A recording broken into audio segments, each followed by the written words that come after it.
173 and a full ride at Georgetown. Hi, Nathan and Ben. I'm an incoming 2021 1L.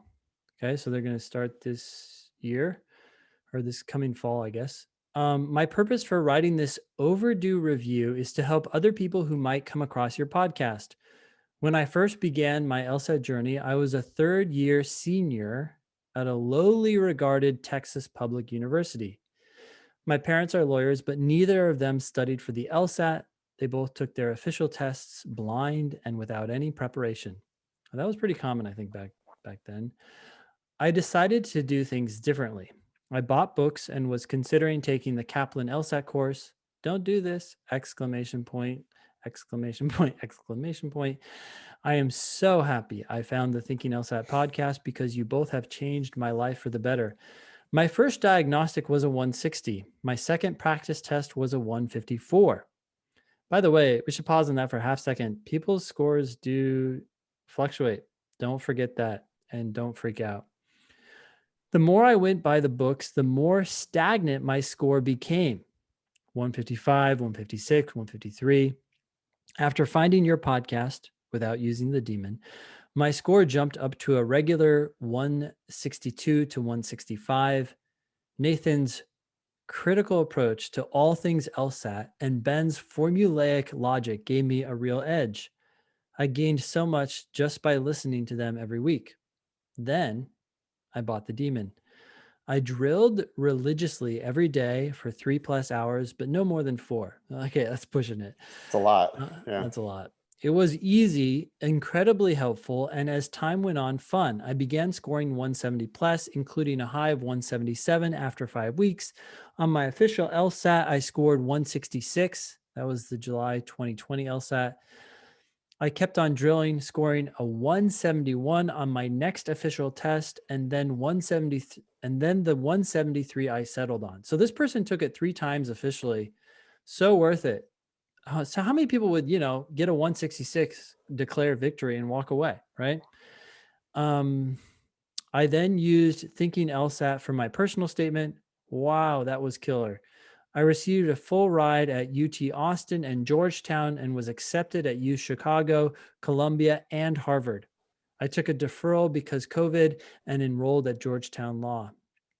Going to Georgetown on a full ride is a dream, but working with the two of you and your great team made it a reality. Thank you, thank you, thank you. To everyone listening to this podcast, you can save hundreds of thousands of dollars and free yourself from golden handcuffs by investing here. Nathan and Ben are the best, and I cannot recommend them highly enough. Please don't pay for law school. Signed, Mike. Okay, so is it next week? Is it my turn to write one of these emails? Yeah, they do sound fake. Nah, I don't know. Mike's first diagnostic was 160. Yeah, so 173 is, I would expect, get to the 170s. No, I mean, I'm glad that he didn't get stuck with whatever Kaplan books or Barron's or Princeton Review or whatever those trash books are that you can get at the bookstore.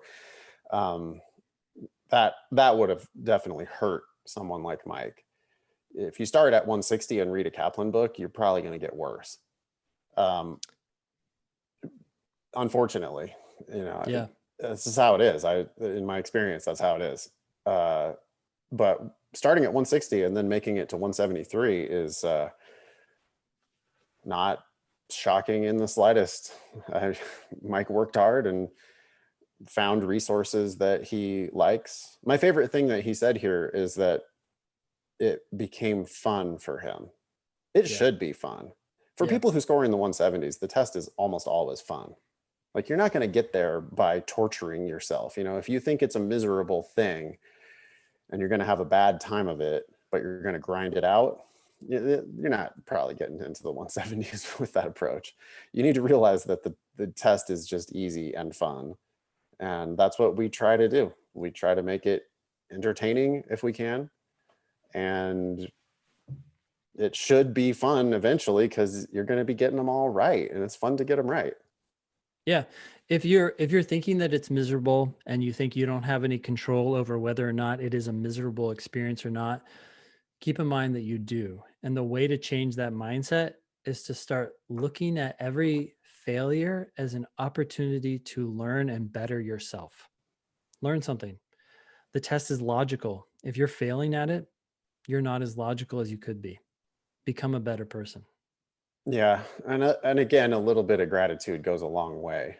Think Yeah. about your grandparent, your parents or your grandparents, or you might have to go back a few generations, but you go back a couple generations in my family, and you get all four of my grandparents were doing like agricultural labor, and I did just enough of that shit to realize, oh my God, if I have the opportunity to work with my brain instead of work with my back, I Hmm. am like absolutely the luckiest person on the face of the planet. I mean, it just, you know, how bad can the LSAT be compared to working in the fields and shit? Yeah. I mean, it's we are all extremely fortunate. The Yeah. 1% of the 1% of people who have ever lived. So, yeah, hopefully you can learn to have fun with the LSAT. If not, then maybe it's just not the right thing for you, and that's okay. Yeah. You know what's crazy is just 2 days ago I was talking to a friend of a friend, and she went to Georgetown Law School, just graduated, and is now working to study for the bar. And I was talking to her about the bar and giving her some tips on how to study for it. And she said to me that she didn't tell me what LSAT score she got, but she said that when she doesn't like studying for tests, and when she studied for the LSAT, she got a something. I don't know what she got on her diagnostic, but she only improved by 3 points. And it just didn't sound like she studied for it the right way. I didn't have a lot to say because it's over, it's in the Yeah, past. But right. she must have done extraordinarily well if she only went up 3 points and she got into Georgetown. So I was like, I don't know, it's just kind of a sad situation to be like, have so much potential, but not know how to leverage it by studying in the right way. Yeah, I mean, it worked out, I guess, but And she it, got to Georgetown, but I mean, where could she have gone? If you have a diagnostic score that's going to get you into well, Georgetown, she could have gone there for free, right? Or she could have yeah, or gone somewhere to else. an even better school.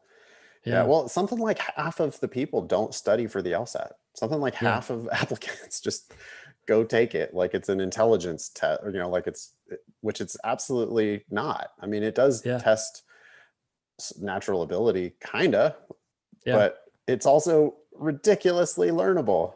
People Yeah. improve by so much. I got angry the other day. We had an it was like one of our teachers in the Demon is working with a tutoring student, Mm. and that student, their pre-law advisor had told them not to study for the LSAT. Basically, What? that's like the pre-law advisor at their college is Yeah. out there telling kids, "Oh yeah, no, don't worry about it. People don't really improve that much. You don't need to prep for the LSAT." It's like, are you fucking kidding me? We see people improve by 10, 15, 20, 25 points. Oh, I mean, we've seen over 30 too. If you really want to, Yeah, you want but to talk like about the extreme of extreme, but we're yeah. not surprised by 15 or 20. It's not that Yeah. doesn't even like you don't even go like, "Oh wow, 20 Yeah. you're 20 points." I started at 145 and I ended up at 165. I shrug and go, "Yeah, great." I mean, it's exciting. Yeah, like, damn, good. You made a huge difference. But at the same time, yeah, it's not like mind blowing. You completely changed your life.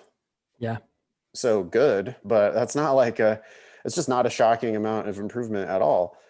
And Yeah. these are like actual pre-law. This is a pre-law advisor at a college actually telling people, "Oh, in my professional opinion, yeah, you shouldn't study for the LSAT." Wow. Um, okay, Mike. Good luck at Georgetown. Thank you for Yep. being.